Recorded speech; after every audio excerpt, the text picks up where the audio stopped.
got my 2 cups. Those of you who know. And it's Saturday morning. It's beautiful. Today is going to be beautiful. Tomorrow and Monday are going to be almost 80 degrees in April, and I cannot wait. But don't you worry, it drops back down into the 50s.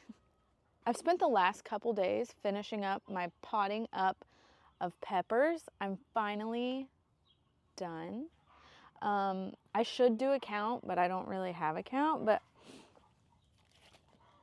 I opted for going for, so I'm going to be selling a lot of pepper and tomato starts at the farmer's market, and this is the easiest way. I got these at the good old DG, the Dollar General, and I priced it out, and it's like 8 cents a cup, and that's the cheapest that I can get. Because if I'm giving these to someone else, I don't really want to give them my plant pots.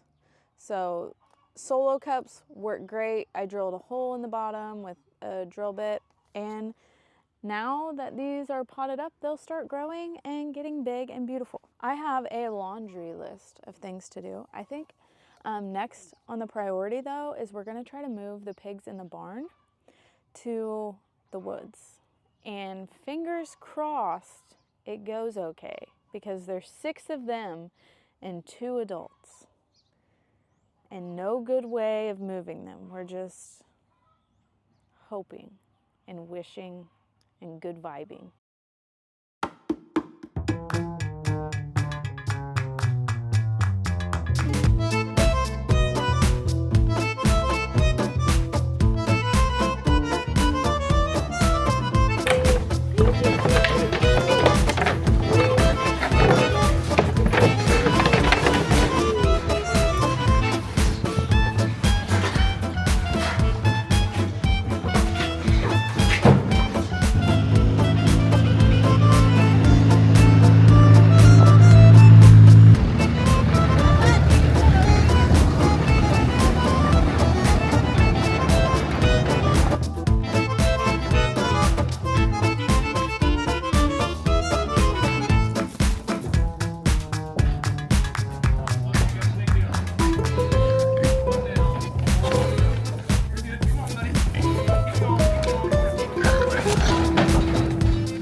I mean, is there anything happier than these pigs right now? Because I'm pretty sure there's not.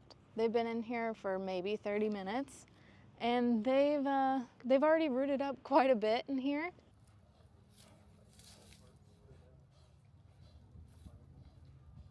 That's their plan. They're going to knock a tree down, and then they're... So here on our farm, we're trying to replicate how the animals that we are raising would live naturally. So raising your pigs in the woods or on pasture, I just don't have extra pasture for a pig to tear up, because pigs are going to be pigs. They're going to root, they're going to nudge around in the ground, they're going to destroy everything, and that's what they're supposed to do. So I am letting my pigs expel, exert, show off their pigness, if you say. So they're using their snout that God gave them to root around in the ground. They're eating bugs and grubs and larvae and roots and nuts and all kinds of good things. And in return, they give us very nutrient-dense, highly marbled meat that's not... You remember that commercial in the 90s that was like, pork, the other white meat? It shouldn't be white. If you get pork that is white, it's because it's lacking nutrients, it's lacking diversity. And when you raise pigs this way, like, yes, they're still eating grain. Grain is necessary for both pigs and chickens.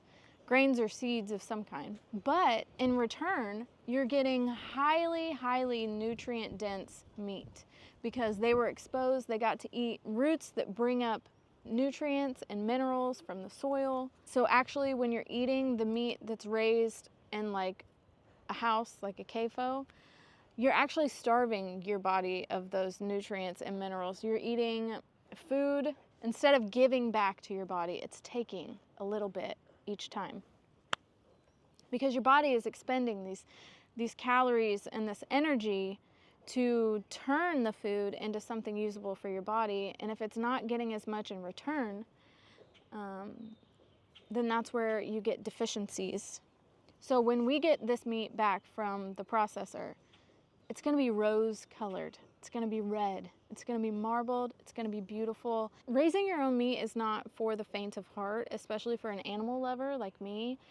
It hurts every single time, but knowing that they got to live their best life, best possible scenario out here and the time that they have, that makes it feel a little better. I'm not a vegan, vegetarian. I believe in eating meat, but I believe in doing it in the best way that you can possibly do it. And if you can't do it that way, find a farmer.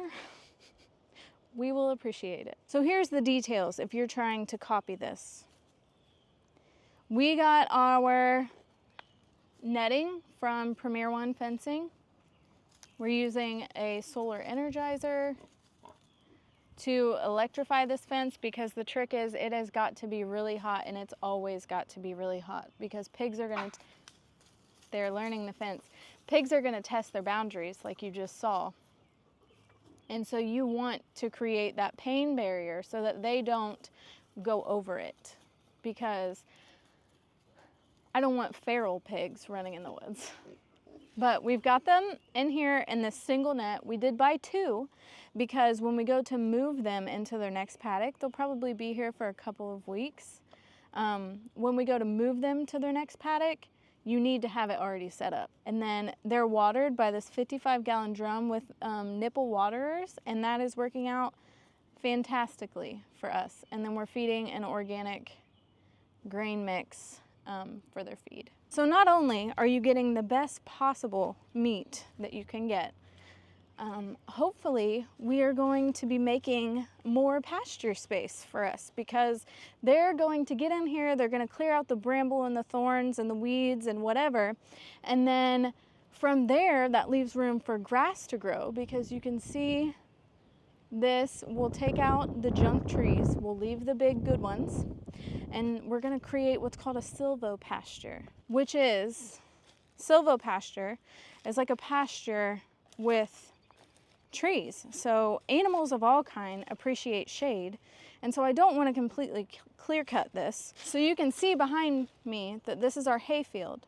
but after we get one cutting of hay, we're going to be rotationally grazing all over here, and then directly behind it is our woods.